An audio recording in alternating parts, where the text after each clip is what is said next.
want to talk about Little George, or as we know them, Matthew. Right.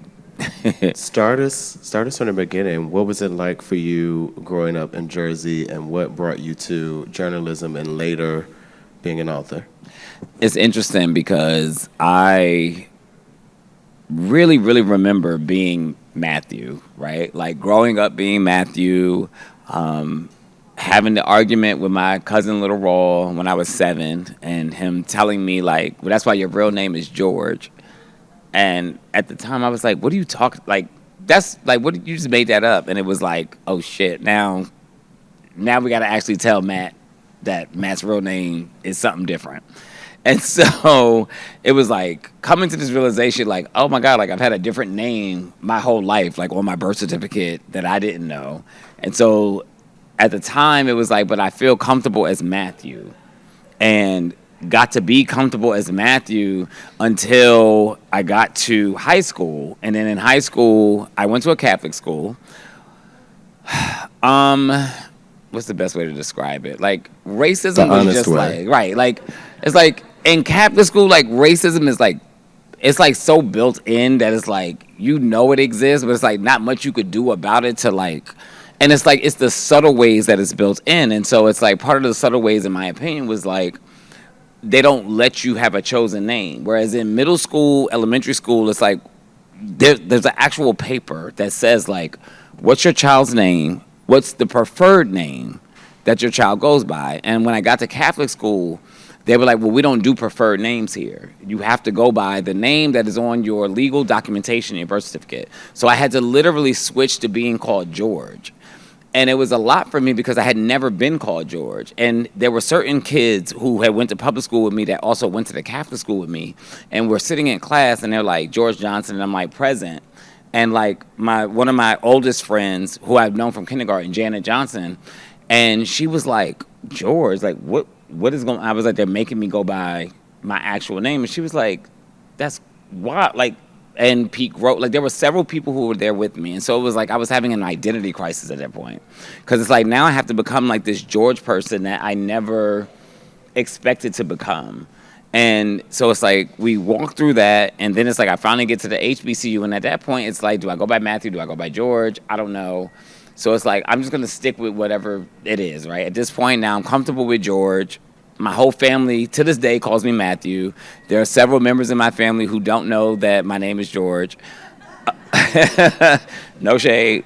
Like, have no idea that my name is George. And so it was like feeling like, what's the duality? Like, who's Matthew versus who's George? But I do feel like Matthew has become like the internal person I speak to. So like when I'm like really, really in crisis and I can talk to myself, I'm like, Matt. Like literally I'll say it out loud to myself, like, okay, Matt. And like when my mom knows I'm in crisis, because my mom, she knows how to switch it up. So my mom will say George at times publicly because, you know, she's like, I don't want people to be confused. But there are times where she's like, okay, Matt. And my dad will never call me George, even though that was his daddy's name and he gave me the name. He will never call me George. So he's going to say Matt the whole time. G, my younger brother's going to say Matt the whole time. Like, they're never mind much. They're never, and they call me Matt. Like, it's never going to stop. So it's like, Matt is really who I am at my core. George, I think, has become, like, the bigger name, the public persona, and I'm okay with that. But because I'm a Gemini moon, I'm okay with having this split duality of part of my moon is George, who's the name that I put on the books and all the things, but Matthew is who I am in my core. And it's like, if you get to know me as Matthew and if you get to feel comfortable enough to say like, hey, Matt, or Matthew, or no, like Matt is like where I am, then that means like you've really gotten into who I am as a person. Did Matthew expect to become a New York Times bestselling author who is also one of the most banned authors in the country? That's a good question. I feel like I wrote that book knowing it was powerful. On the title of All Boys Aren't Blue, it says a memoir manifesto. And I remember one of the first interviews I ever had, the person questioned me and was like, and this is what he said verbatim. He said, you have a lot of audacity to call your book a manifesto without knowing if it's going to be a manifesto. And he was like, why did you feel that this was going to be some type of game changer in the industry? And I had to really sit with myself and think about it, because it was like, and I hate to refer to this episode of Moesha because it's like a terrible episode, where she outed that boy. But she says, I know what I know, if you know what I mean. And it was interesting that, like, that was the poem she did. It was called I Know What I Know, if you know what I mean. And, like, she was talking about, like, the outing that she had did. And I don't think she was intentional with the outing, whatever. But it's like an old episode of Moesha. If you know, you know.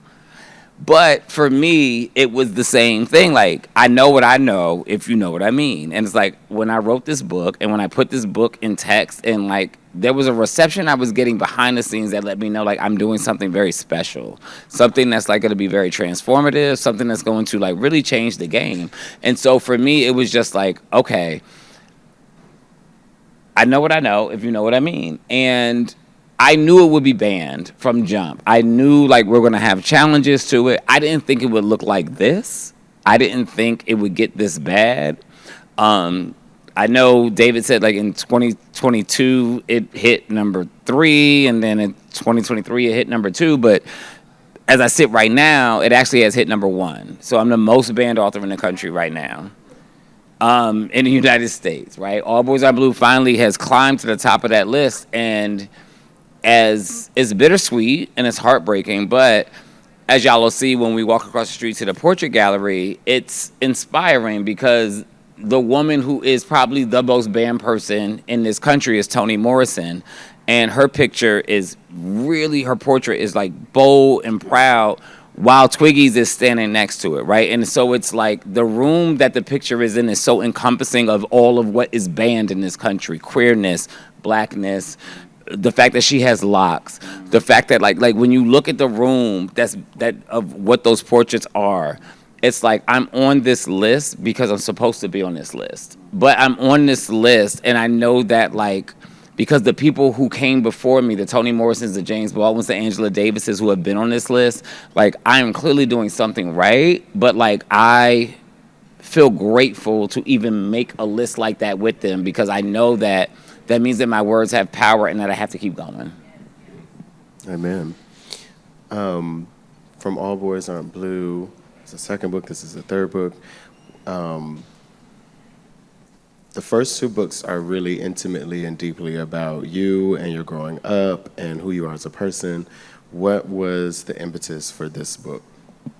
So when it came to Flamboyance, Twiggy and I, we own a production company called All Tea No Shade Productions, of course. And so, right. So we have been talking about, like, this liberation series and, like, this project called Liberation, where it was like, we want to do, like, eras of, like, queerness. And we were pitching it, we were having the general meetings, but at some point, like, it's just hard. TV and film is hard. Like, you can have great ideas, but sometimes it doesn't push through. I was finding more of an avenue through publishing. So it's like All Boys Aren't Blue was optioned by Gabrielle Union for a television deal. We were able to pitch it. Didn't work out. That's cool. Stay tuned, because the movie's coming.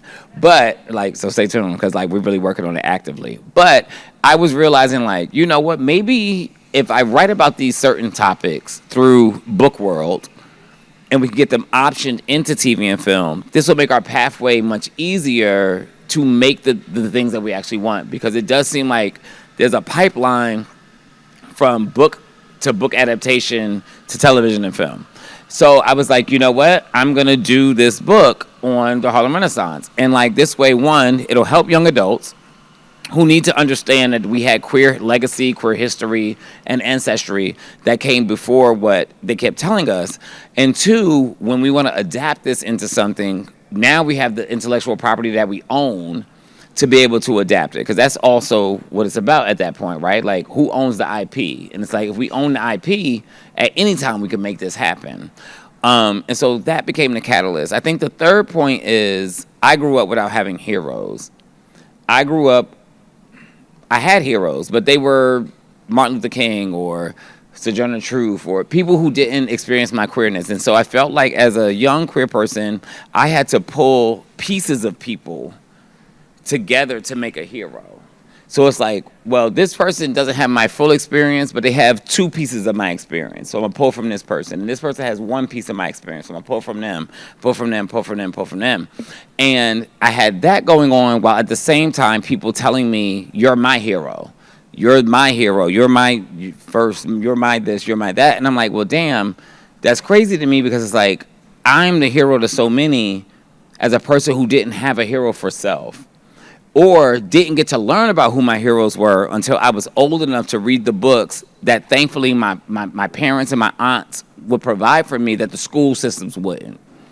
And so I got to then be the hero to so many people, but I was like, it's important that I actually do the research on my own heroes because I actually don't know their full stories.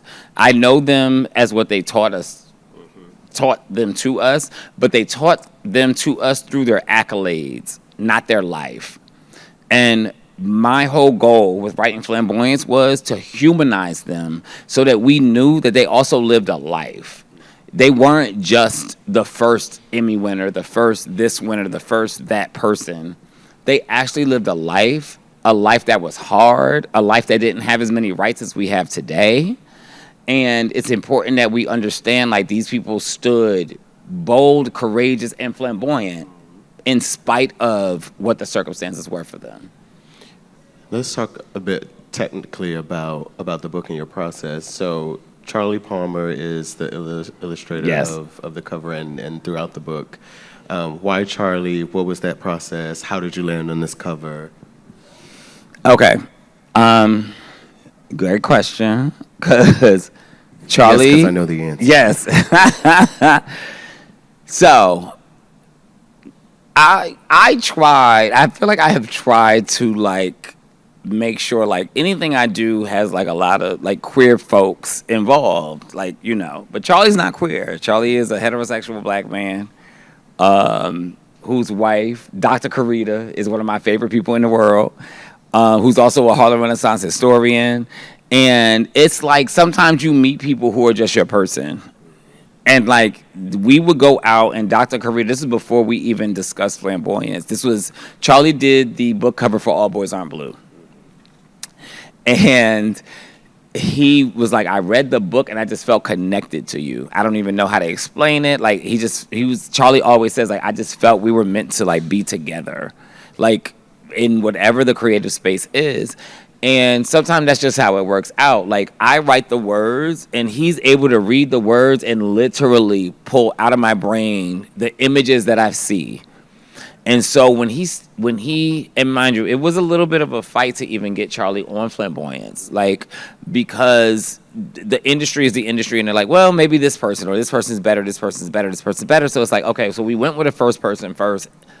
She was not interpreting my words and putting the images out that I needed. And I was like, it's not going to work. Like, this is not going to work. And then I fought again and was like, Charlie is the only person who's going to read my words and know exactly what these images need to look like. Read the book, sent those first set of sketches in, and everybody at the publishing house gagged and was like, whoa, like, we are blown away. And I was like, but this is, and they were like, now we get why you kept saying Charlie.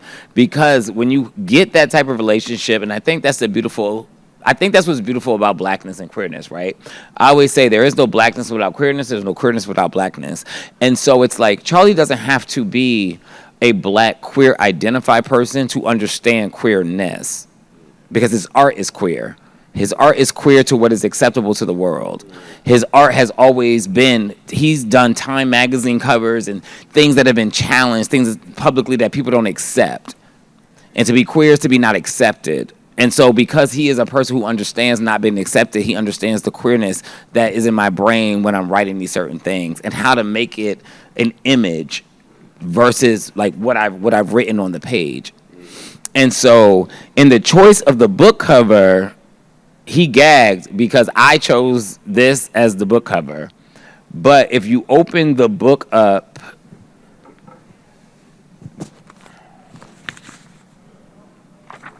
this is the original book cover. And so we still put it in there, but this was the original book cover he came up with, which was fab. But I just felt so inspired by that Josephine Baker image he did, which ended up becoming the book cover. This one, that I was like, this has to be the book cover. And he didn't know that, though. So he thought that the publisher rejected his book cover. And so then when we got together for the tour, he was like, yeah. He was like, I felt away because, like, they didn't like my cover. And I was like, what you mean? He was like, the one that they put on it. I was like, no, I loved it. I said, but that Josephine Baker image was so stunning. I was like, this has to be the cover. So I was like, I changed it. They didn't. They wanted the other one. And so he just laughed at it because he was like, I should have known it was you that saw the images that I did for the whole book and changed it. But that's really what art is about, right? It's like art imitates life. They always say a picture is worth 1,000 words. I felt like this picture had the most words that could be attached to it. And so I was like, she has to be on the cover. Yeah, I remember when you went back and forth about Yes. it. Continuing on the subject of process, how did you go about selecting these particular 12 pioneering icons? You know, it was tough because one, it's like we only have the history that's written down that we have that's written down. And so when you really think about just us as like black queer people, all these things, it's like I'm grateful that Robert Jones wrote The Prophets, right? The Prophets is a queer story during slavery. But unfortunately, when you go through the slave journals and when you go through like all of the research, there's not a lot written about queerness during slavery. So the Harlem Renaissance actually was like the first period where it was our queerness was chronicled, where you actually have written down things about it, where you have Langston Hughes who wrote Spectacles in Color, which is an essay.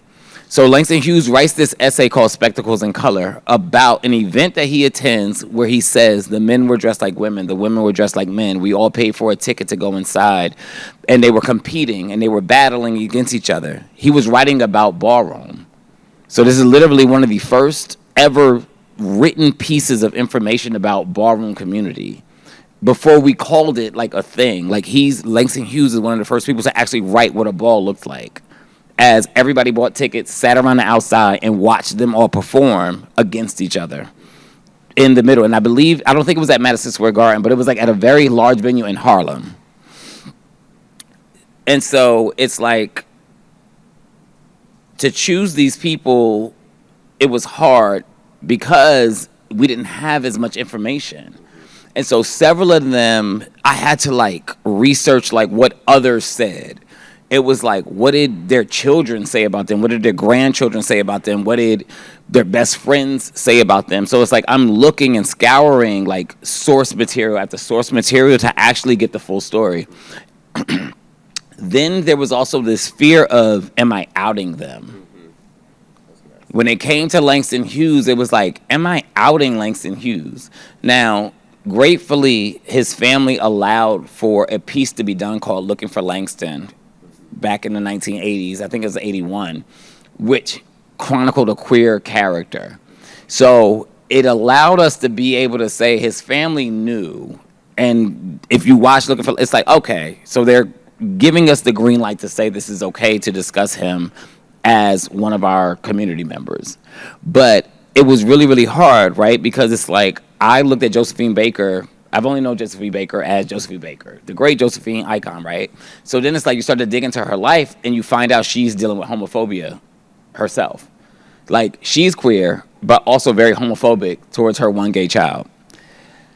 And it's like, the duality of like, now it's like, damn, I really wanted to uplift this person. Like, for real, like just uplift and not have to go into this space of also having to discuss her homophobia, her internalized misogyny, like the many things that she was. She was a complicated person. She was dope. She was a spy. She was all these things, but she also was a very complicated person when it came to her own children who were queer and who, again, she had the Rainbow Coalition, she called them. So like this book opened me up to like, damn, this is tough. But it's like the decision to pick the 12 was like, these are some of the most complicated, dopest, interesting people I've ever had to read about. And I was like, these have to be the 12. And then there were others who, the book is called Passing. It was a movie. It was called Passing. And I'm forgetting her name right now. It was written in 1929. And I was going to, Nella Larson. But there wasn't enough information about her in particular. Like, even though the characters in her movie and in her book, in her book, because the book became a movie almost 100 years later. But in the book, her characters were queer. But there was not enough about her for me to definitively feel like I could talk about her queerness. So I pulled her out, even though, like, and she really wrote this book that was huge, wildly popular, and then disappeared. Went back to her job as, I believe, a nurse or a librarian. Is it a nurse? Librarian. See, she was one of the first librarians in the state of New York. One of the first black librarians in the state of New York went to her job, and a lot of people think that she went back to Passing herself and was a white librarian so that she could get away from what was called the Niggerati and the Negritude movement. But they thought it overwhelmed her, and so that's why I didn't include her in the book. And a lot of people have asked, like, why is she not in the book? And I'm like, those were the decisions I had to make on who got in and who didn't, because there was enough information for some of them for me to feel comfortable to be like, I'm not outing them. And then for some of them, it was like, ooh, I'm walking a tightrope. But she writing about it, I could read her writing and know she's experienced it. And I'll leave it at that. Because you didn't make this up. The way you wrote about this, you had to know.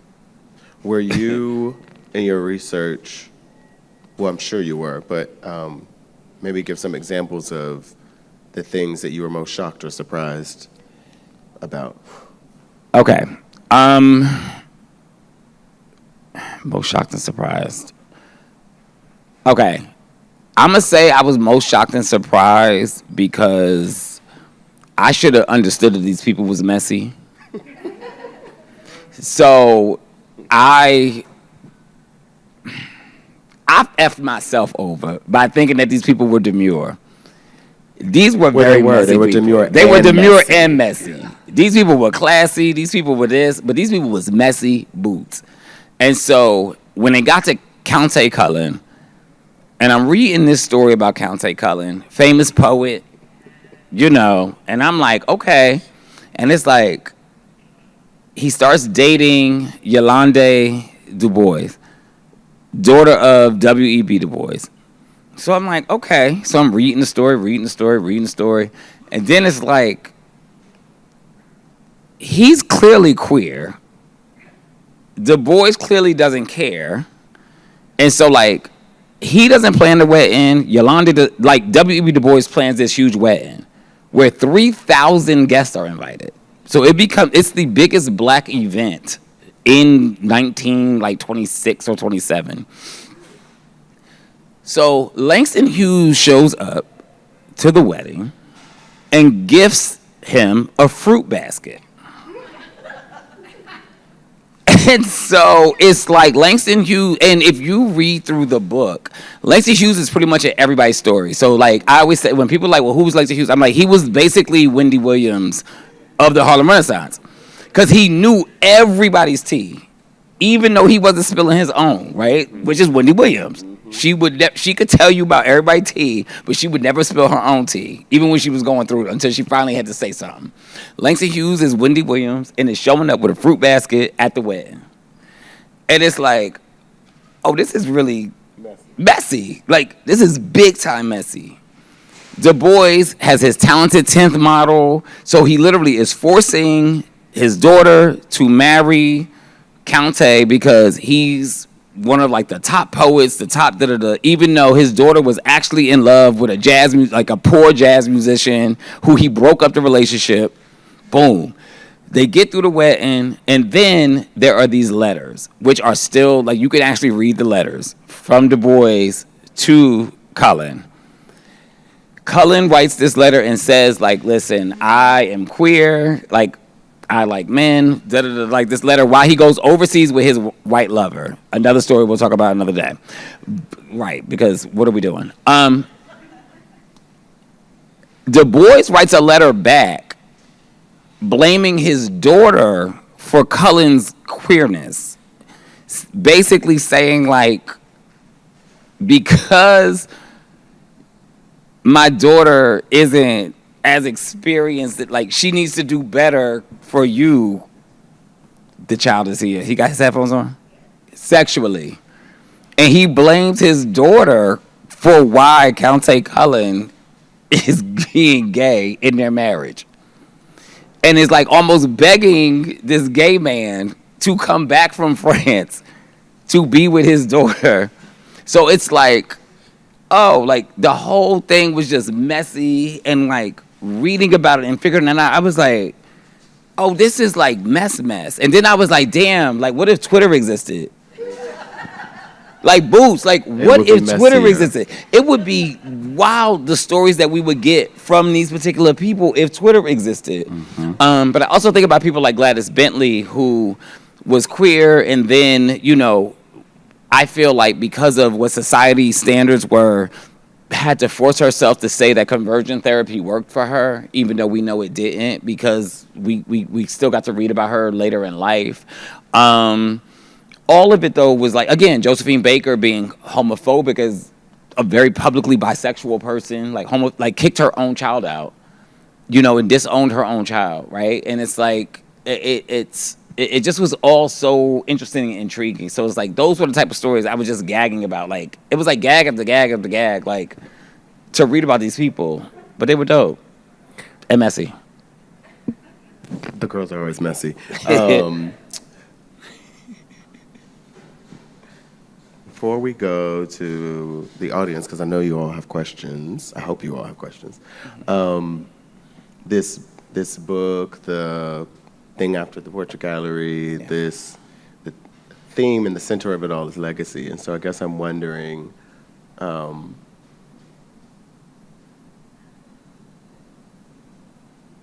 what do you want this book to say in relationship to your legacy? I think the biggest thing for me is like remembering like the origins of Pride. It's like, it's why I'm glad we do events like this. And it's like, yeah, these events may not have 100 people show up, 200 people show up, 500 people show up. We know everybody, though, will be at Bullpen tomorrow, and we know everybody will be at the club tomorrow, tonight, and all of the things, right? They show up to that, and sometimes it's only a few people that show up to this.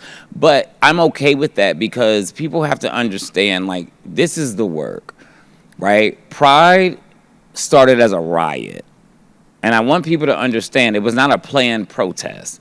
That night, June 29th in New York City, where Marsha and the girls, they were just trying to have a good time. They were literally at the Stonewall Inn having cocktails. The same way we'll be somewhere tonight at a bar having cocktails.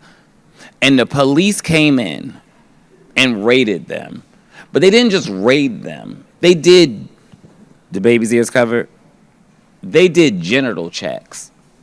And again, this is like the story that people don't really, they literally, the police reached up people's undergarments and were doing genital checks on trans people in public.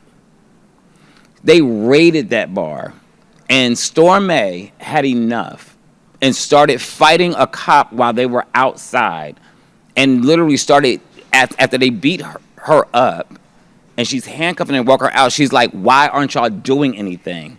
And that was enough for them to finally be like, you know what, why aren't we doing anything? And that's when Marsha and all of the girls were outside. They started grabbing in their purses and whatever they had. And they had like coins, pennies, and started throwing pennies at the police. Like, and literally ran inside, grabbed whatever liquor bottles, and started then throwing that at the police. Like, Pride started out as a riot. And again, and then whether it's confirmed or not, Marsha threw the first brick. And whether you believe that or not, that's fine, because on the second night, she climbed a light pole and dropped a bag of bricks on a cop car. And that is verified.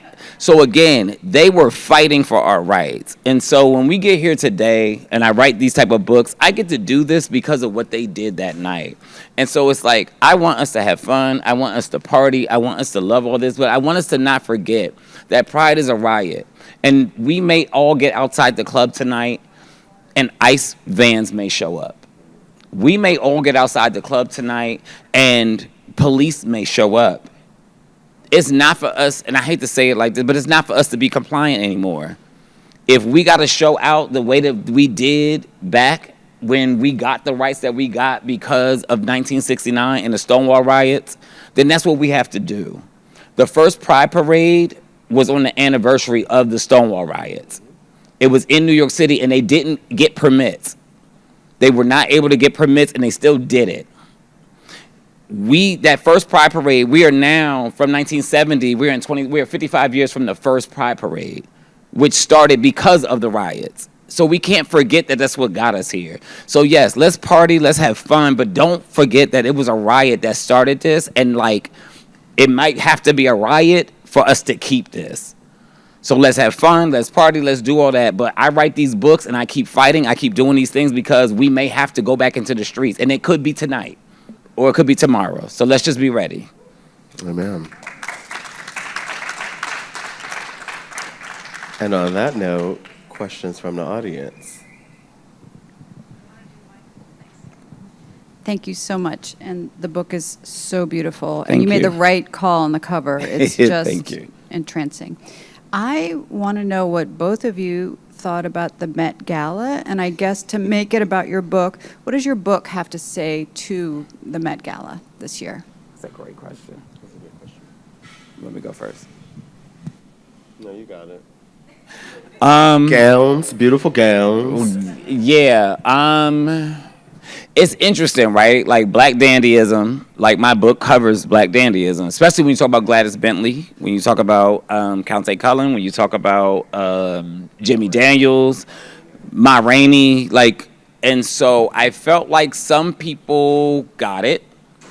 I appreciated Cardi B's take with the 70s and the dandyism of like Ronald Isley and them, because they was, yeah, like if straight people wore those clothes today, Ronald Isley and them would be getting fussed out, but they was very eccentric and very queer in the way that they dressed. I appreciated Janelle Monáe's take on the dandyism. I thought that was fab. I appreciated Zendaya simply for the tailoring, because it was like, we're going to show you what a tailored look looks like, and that tailoring was snatched. And how do we know it was snatched? Because somebody else came in her same outfit, but they were not the same outfits. Be very clear. You can tell the difference between a tailor and a good tailor and somebody who ain't tailored. And that was the point her and Law were trying to prove. Like, it's about the tailoring. I think they did a decent job. I think, like, I'm also with Twiggy, like, a lot of great gowns. Lauryn Hill ate. I think Lauryn Hill, I know if there are any Barbs in here, read me online, but Lauryn Hill was like, the queen of rap is actually here. So the girl, I loved it though, only because like there were all the girls of rap were there. Doechii was there, Meg was, like, all of them was there, and then Lauryn Hill shows up like, hello, just a reminder, you know. So I thought it was great. I agree with most of that. And finally, is my sentiment. Finally, what took this long for that to be the theme? And there's so many other themes that are Black that could have and should have happened a long time ago. Yes. So finally is where I'm at. And I don't know why we haven't been invited, but thanks for asking. Right. One day we'll get the ticket. We'll pump through. Hello. So I also do archival work, look into especially trans feminine history and Black trans feminine history, especially around DC. Some of that looks like oral histories of existing trans elders, but my question is if you have any advice for trying to look into the, what's the word I'm looking for? Looking into the lesser known folks where there may be names, mentions, etc., but for example, it may be hard if they are trans because their legal name may be different from the name that they went by. And while we may have some archival content, etc., that may reference them, it can be hard to find more actual stories if the people aren't around. Yeah, I'll be honest, like, that was what was hardest about this project, is like we don't have what we don't have, and you have to get to a place where You come to acceptance that we don't have what we don't have. But what you get to is why I brought up Robert Jones and the Prophets and this queer slave narrative is because that's part of the work then. So it's like if we don't have it, we have to, I hate to say it like this, but it's like we get to fictionalize it to show that this existed. And so what we do is we pull from the pieces we do have. And so in television and film, it's called a composite character. It's a character that embraces a bunch of things of multiple characters that may have been in a book. And so that's what we then have to do. It's like, well, I was able to get this little piece of this person and this little piece of this person and this little piece of this person. The only way I could tell this story is if I create a person that embodies all of the pieces that I found of some of these people and then say this character was inspired by these people. And that's what the work then becomes, because a lot of times we're not going to get the full stories of one person that we may want. And so the best thing that we can do is to say this character was based on the information I was able to get, the little bit of limited information I was able to get. And so the work then moves from nonfiction to fiction, but that's why we say art imitates life. Because that nonfiction is where the work gets done, and then the art that we create from that nonfiction of these people's stories is the thing that imitates what the life was that they lived. And so that would be my best advice, is to, when you get these stories and you gather them, share what you can. Don't feel guilty about not getting what you can't get, because I had to learn that, because there was so much more I wanted about these people, but it's just not there. But then you get to create what wasn't there. We get to fill in the gaps. And that's what being a creative is. Like, I get to fill in the gaps of these stories, and that's the most beautiful thing that I get to do. Last question. Hello to you both. Thank you for being here. George, in All Boys Aren't Blue, there's a really impactful passage about the many deaths you go through as a queer person. I wanted to ask you both personally, what gives you life, especially right now? Such a powerful question, especially as the last one. You turned that. You want to get up here and do Okay. That's tough. Right. I'm like, ugh. What gives me life? That's a great question. I feel like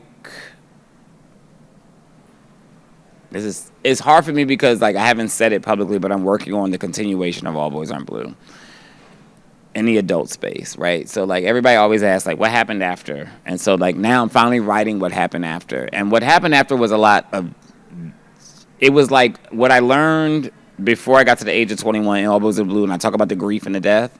I then got to go through it. And one of the biggest things I came to the realization was, like, when I was a teenager, my mom and them would lose people, right? Like, somebody died, and like, oh yeah, so-and-so died, so-and-so died, so-and-so died. But it's like, I'm 13. That made my mom 40. That made my dad 47. And what was interesting about it now is I'm their age. And so I don't have, though, a kid coming to, like I don't have a kid, I don't have anything, but it's like, wait a minute, when I was 13 and they were like, oh yeah, so-and-so passed, they were talking about people their age.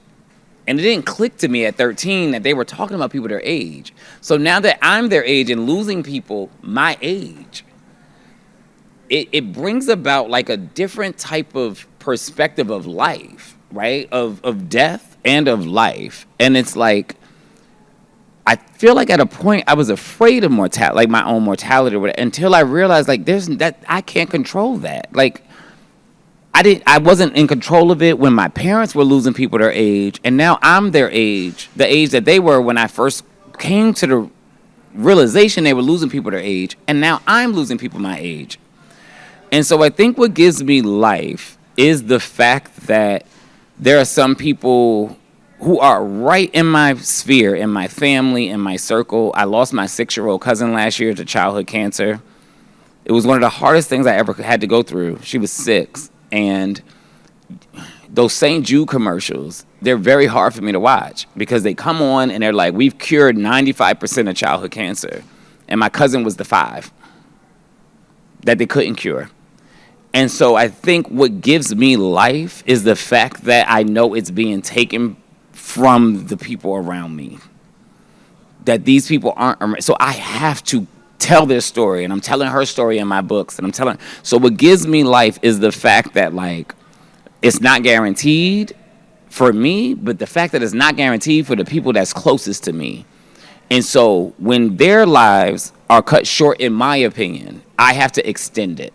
And the work that I do, if I put them in a book and I put them in a story, their lives are extended forever. And Toni Morrison is who talked about that. People only die if you don't write about them or talk about them. That's really when they die. But as long as somebody keeps writing about them and talking about, that's why y'all still talking about your great-great-grandmother who did this, or your great, they still alive then. And so that's what gives me life, is making sure that I give other people life. Mine is mothering. I think I have been bestowed the honor of being a mother in the House of Comme des Garçons. And in ballroom, that's one of the biggest titles you could have in a house. And I think it's not the having the title part of it, it's that I get to be a part of a family and of an organization that we choose each other every day. Imani, sitting right there, is my sister. She's a garçon. George is a garçon. DK and Chris over here. Like, and even outside of the House of Garçon, chosen family. Marlon, hey. That having the opportunity to choose the family that I have gives me life. And then the other side of it is creating, being able to give birth to art, whether it's through our work, through our production company, well, all of our stuff is through our production company, but whether it's through George's books, our joint ventures in film and TV, my own documentaries, I think, yeah, birthing art also gives me life right now. And on that note, it's 5:04. Thank you all for joining us.